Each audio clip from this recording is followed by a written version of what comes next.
ડભોઈના કુંઢેલામાં બેટરીના અજવાળામાં જુગાર રમતા 4 શખ્સોને એલસીબીની ટીમે કુલ મુદ્દામાલ સાથે ઝડપી પાડ્યા છે.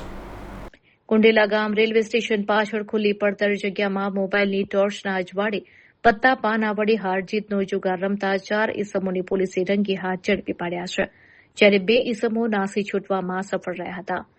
એલસીબી સ્ટાફના ASI Bhupatbhai, head constable Devrajsinh, Mehulsinh અને વિજયભાઈની ટીમે બાતમીના આધારે રેડ કરી હતી.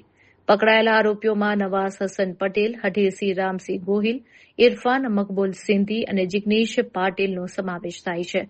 પોલીસે આરોપીઓની અંગ ઝડતી અને દાવ પરથી કુલ ₹56,750 રોકડા, ₹70,000ની કિંમતના 4 નંગ મોબાઈલ ફોન અને ₹1,00,000ની કિંમતની 2 મોટરસાયકલ મળી કુલ ₹2,26,750નો મુદ્દામાલ કબજે કર્યો છે.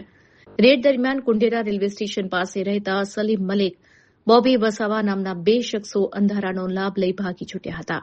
પોલીસે આ તમામ આરોપીઓ વિરુદ્ધ જુગારધારા હેઠળ ગુનો નોંધી ફરાર થઈ ગયેલા આરોપીઓને પકડવા અને આગળની કાયદેસરની કાર્યવાહી હાથ ધરી છે.